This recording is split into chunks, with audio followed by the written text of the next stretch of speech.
Today I'm going to show you the various parts that make up my new ATST walker costume. It's based on this little fellow, which cost me a couple of pound from a recent Comic-Con, and I've tried to do it as accurate as possible and make sure I still fit in the thing. So keep watching. Right, my name's Terry Boynton. I just want to show you around my new costume, my ATST walker. As you can see, this is the canopy at the top. A few of the features, I've got gun turrets, as you'd expect. The whole thing is made out of lightweight canvas with a wood frame, which I'll show you inside a bit later. Of course, I've got external guns, and if you can see, I've drilled a hole and I put a nail in. The nail isn't to secure it, it's just so I know where it's pointing when I'm actually inside. So all you do, stick the guns inside the turrets. There's one on the other side as well.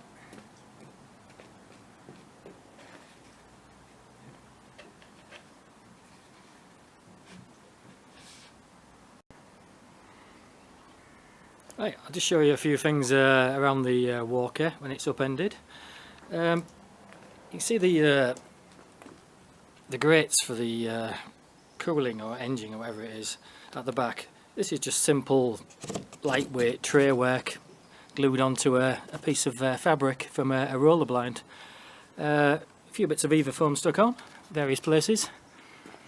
There's my guns, as mentioned before. There's an upturned view of the gun turret on the front. Simply an Eva foam gun turret that can be pointed from inside. You can see the wooden frame. Lots and lots of angle brackets and lots of woodwork. Usually I'm quite good at woodwork, so this wasn't too bad. There's the way I balance it on my head, because this is effectively a large hat. So to make it comfortable, there's a little bit of sponge there, and the whole thing is sort of neutrally balanced when it's on my head. My shoulders brace up against the sides so I can steer the thing without actually using my hands, which is quite useful. Now I'm going to put the thing on and I'll show you the view from inside. Right, the view from inside my walker. As you can see, there's the view outside the front, which is not very good, but enough so you don't crash into anything. There's my handles for my my guns, which I can move, and I can see where they're pointing from the nails.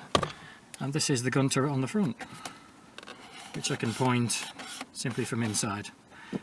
You can see the view at the bottom is quite good. So I didn't expect that. I thought the view would only be at the front, but not too bad at all, really. Right, these are my walker feet. I worked out fairly early when I was designing this costume that I needed to be about 7 foot tall, which meant that I needed to be a foot in the air because I'm 6 feet tall. Now you can see from this I've made some stilts out of a few bits of timber and a second-hand belt from a charity shop and a little piece of drain pipe to put it around my leg. The feet themselves are made from fiberglass, which I put onto some polystyrene and sanded down and made them look as good as I could, really. If you look at the stilts themselves, I put a bit of sponge on the bottom, a bit of tread sponge so I can don't slip on a surface. It's quite difficult to walk in them, and when you've got the rest of the costume on, it's quite precarious. But I will demonstrate walking in them shortly, so can keep on watching. Right, walking. Let's see if we can do this. My Velcro straps. Stick the first one on, which is usually the easiest part. Just put the Velcro around there, as tight as I can. And that's the first one. Now the second one's a little bit harder, because I've got to make the leap of faith. I'll just put that one there. I'd normally have somebody helping me at this point, but they're all at work. So here we go. This isn't going too bad. There we have it, stilts attached. We are now walking.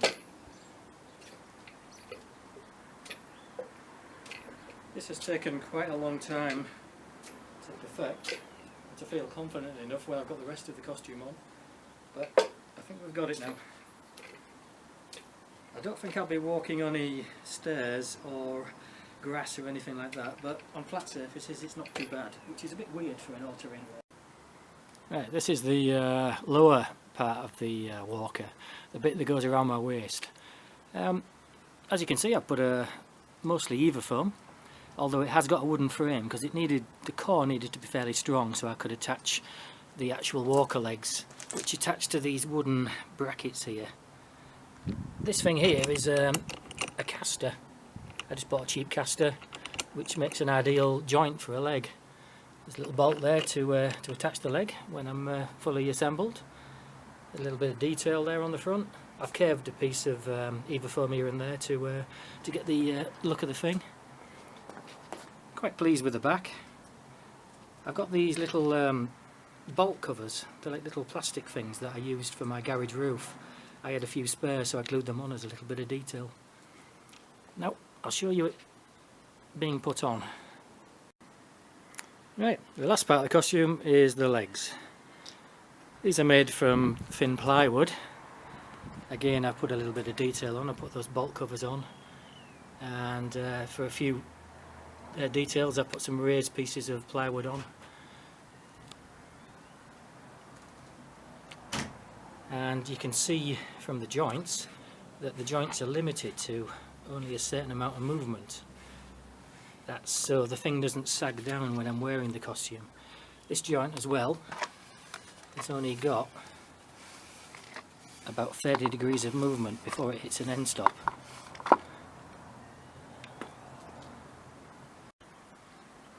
And there you have it, all the pieces of my all-terrain scout transport vehicle, which I hope to show in the Birmingham Comic Con in about 2 weeks' time.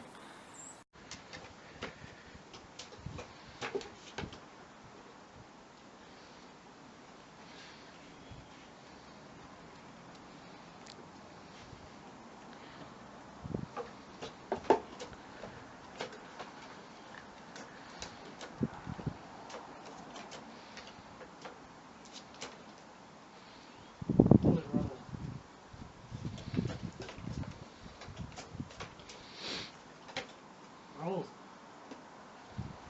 Reinforcements are required so we can pursue them into the woods.